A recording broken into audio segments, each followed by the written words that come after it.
Recently, during my morning worship, I read chapter 22 in the book of Joshua, and I found there a profoundly personal application. You see, these last few years have been transitional ones for our family, as our birds have flown out of the nest, so to speak. And in Joshua chapter 22, I saw another family in transition. In this chapter, the children of Israel have settled in their inherited lands. The tribes that had struggled and fought together for so long, well, they're soon to separate. The nest was emptying. Now, as the children of Israel prepared to conquer the land of Canaan, 3 of the tribes liked the land that they were on the eastern side of the Jordan River.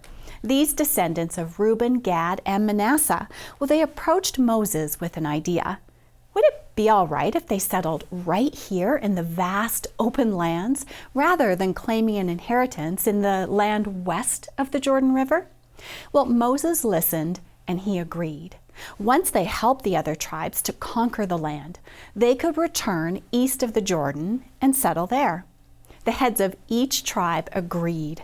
They fought alongside their brothers, and now the time had come to separate from the rest of the family, to travel east.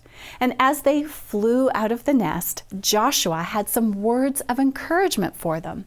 Let's read them together in Joshua chapter 22. Return and go to your tents and to the land of your possession, which Moses, the servant of the Lord, gave you on the other side of the Jordan. But take careful heed to do the commandment and the law which Moses, the servant of the Lord, commanded you, to love the Lord your God, to walk in all his ways, to keep his commandments, to hold fast to him, and to serve him with all your heart and with all your soul.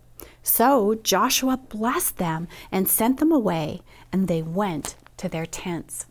Joshua blessed them and reminded them of God's plans for them, even when they were separated from the rest of the family. Love God, walk in his ways, keep his commandments, hold fast to him, and serve him wholeheartedly. Now the Reubenites, the Gadites, and the half-tribe of Manasseh, they crossed back over the Jordan with Joshua's blessing still fresh in their minds. And they had a plan. Soon after they settled in their lands, they built an altar. And the rest of the family, well, they heard about it.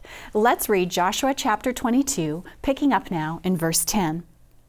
And when they came to the region of the Jordan, which is in the land of Canaan, the children of Reuben, the children of Gad, and half of the tribe of Manasseh built an altar there by the Jordan, a great, impressive altar. And when the children of Israel heard of it, the whole congregation of the children of Israel gathered together at Shiloh to go to war against them. News of the altar shocked the Israelites, and talk of war, a family war, erupted. Before launching an attack, thankfully, they decided to see if the rumors were true. Phinehas the priest and a leader from each of the tribes, well, they set out east and across the Jordan. They sat around the family table and they began with a reproach. Let's pick it up in verse 16. Thus says the whole congregation of the Lord, what treachery is this that you have committed against the God of Israel, to turn away this day from following the Lord, in that you have built for yourselves an altar, that you might rebel this day against the Lord. Treachery, rebellion, those were fighting words. Phinehas begged them to turn from their rebellion for the sake of the entire family. Now, the leaders of the tribes east of the Jordan, they didn't respond with defensiveness to these fighting words. When they finally spoke, they explained the purpose of the altar. Let's keep reading in verse 23. If we have built ourselves an altar to turn from following the Lord, or if to offer on it burnt offerings or grain offerings, or if to offer peace offerings on it, let the Lord himself require an account. But in fact, we have done it for fear, for a reason, saying, in time to come, your descendants may speak to our descendants, saying, what have you to do with the Lord God of Israel? Separated physically from the family, the tribes built the altar as a memorial to their heritage. And they further explained in verse 26.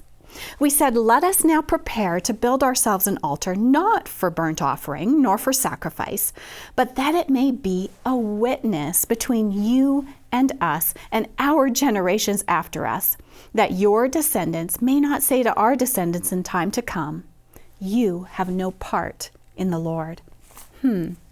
So the altar was a symbol of family, a symbol of the blessing of Joshua. It wasn't treachery, it wasn't rebellion, it was in fact the opposite.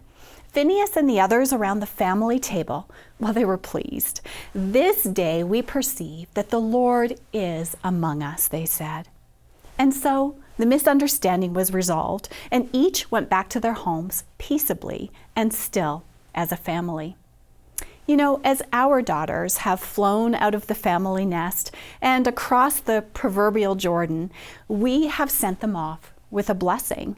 We wish for them what Moses and Joshua wished for each of the children of Israel, that they love God, walk in his ways, keep his commandments, hold fast to him, and serve him wholeheartedly. But there's a lesson for us in this chapter too. How our daughters apply and live this blessing in their lives, it might look different from how we expect it to look. There will inevitably be misunderstandings.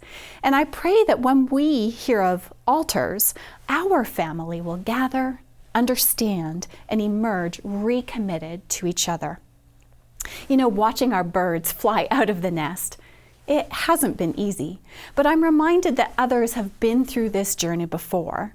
We're not alone, and neither are our birds. They fly with his blessings.